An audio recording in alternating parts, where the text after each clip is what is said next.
YouTube, what is going on? Scenario Talk 23. I'm back with another video. But before we get into the video, YouTube, I need you to hit the like, comment, and subscribe button. Turn on that post notification bell while you at it. Today we got a true crime story. We got the 5 teen boys who do the most murderous prank ever. Let's get straight into it. I wake up every day with a very satisfying actions. I didn't think about what my actions could be when I left with the worst for the rest of my life. This is Kyle Anger, the teen who killed a man while playing a dumb prank. Kyle and 4 of his friends were used to hanging out at an overpass and dropping things at unsuspecting motorists for fun.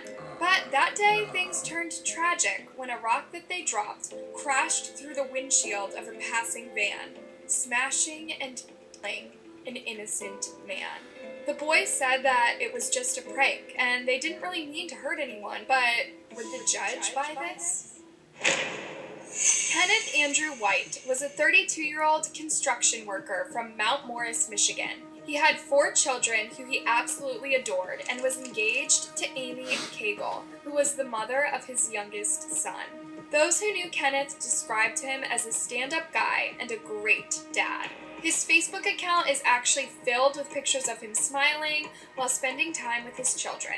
He was very protective of his family and friends, and was a lover of sports, video games, and the outdoors. On the evening of October 18th, 2017, Kenneth was riding home with his friend and boss, Stephen Amther, after a long day at work. Kenneth was on the front passenger seat of the vehicle and was excitedly talking about basketball as they cruised through Interstate 75, not knowing that within a few minutes, his life would be over. At around 8:30 p.m., Kenneth and Stephen were going under an overpass when suddenly something crashed through the windscreen and smashed Kenneth right on the face and chest. Confused as to what was happening, Stephen's first instinct was to keep the vehicle from veering off the road. But when he turned over to his friend, his face turned pale in horror.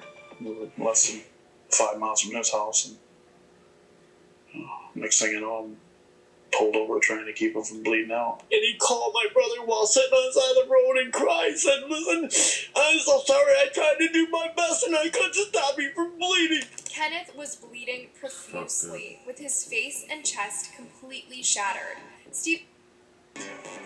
Like, why, out of all the shit y'all could have threw, why the hell y'all throwing a rock?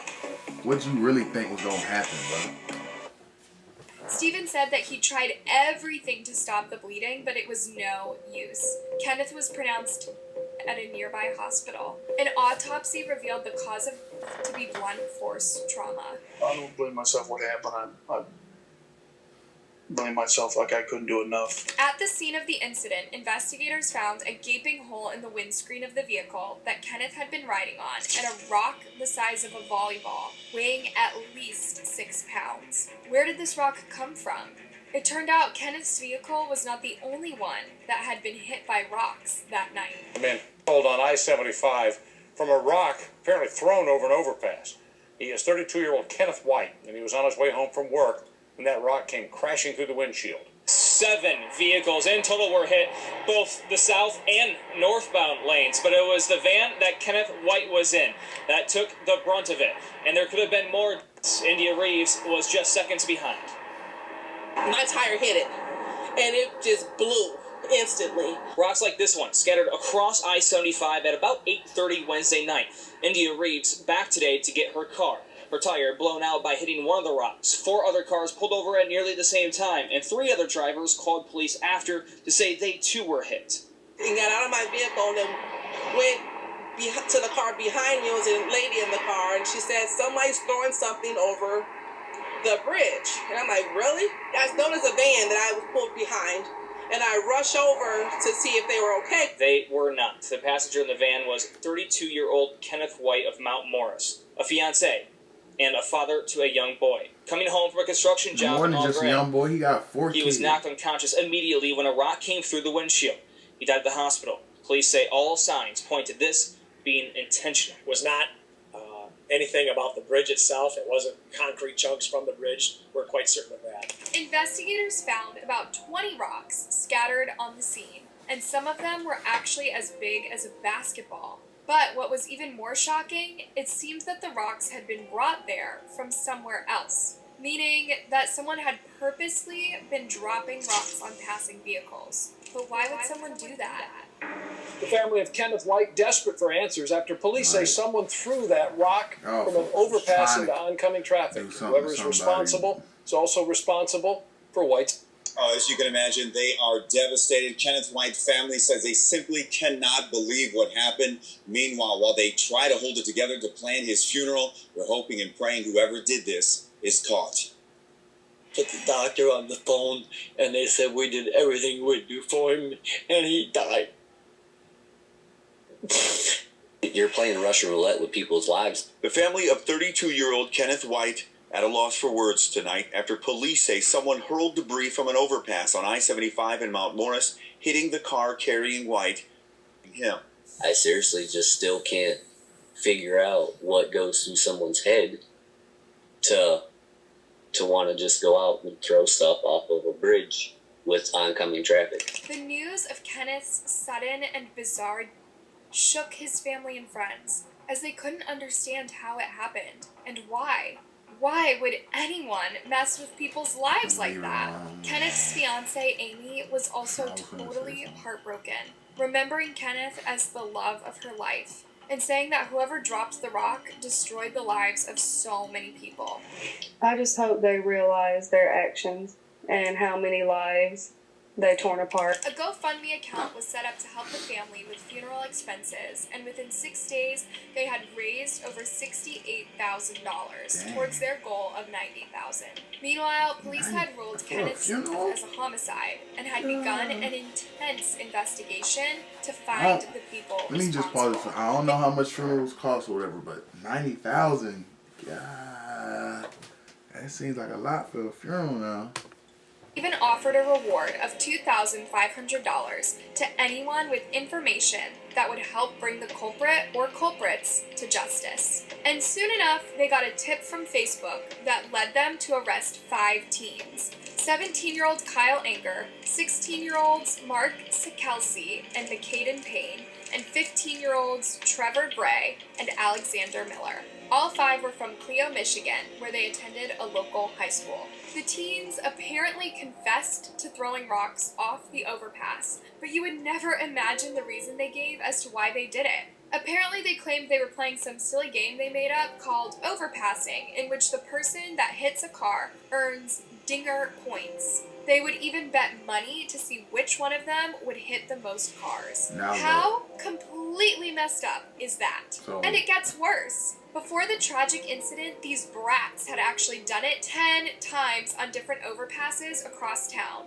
They would collect huge rocks from a end road and then load them into a pickup truck before driving to an overpass and dropping them on unsuspecting motorists. Scaringly, investigators found rocks weighing as much as 20 pounds inside the truck. And apparently, none of these 5 sickos thought that what they were doing would hurt someone. It's not a prank, it's second-degree murder. I don't think anybody's laughing, and I think if there's any admonition, any warning that both David and I can give, it's telling young people that you make a bad decision, you could be spending the rest of your life in prison. This is not a prank. The younger teens claimed that Kyle Anger was the one that came up with the game, and that he was the one that dropped the rock that killed Kenneth. Police said that after hitting the car, the teens fled the scene and went to a local McDonald's to eat. The next day, when they learned that someone had died, they reportedly started texting each other on Snapchat saying, "We could go to prison for life for this. Everyone lay low and no one rat us out." Then one of them texted, "No one saw us. If everyone shuts up, we won't get caught." I don't believe that this was a deliberate attempt to take somebody's life. It was a willful and wanton act that resulted in somebody's.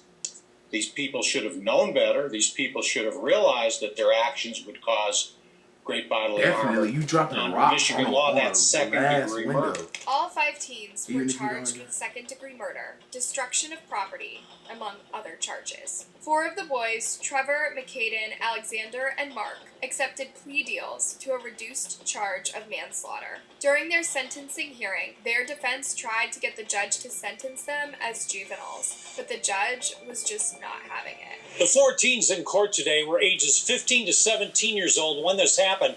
Their defense attorneys tried to convince the judge they should be sentenced as juveniles. The judge dramatically disagreed. The proposal for juvenile sentencing is rejected. That applause came from the family of the young man. 4 teens in court today have been held in juvenile detention since it happened, and they were all students at Clio High School. They were originally charged with second-degree murder, but pleaded. Bro, what is this, bro? Today have been held in juvenile detention since it happened, and they were all students at Clio High School. Why is it They were doing originally that? What is this?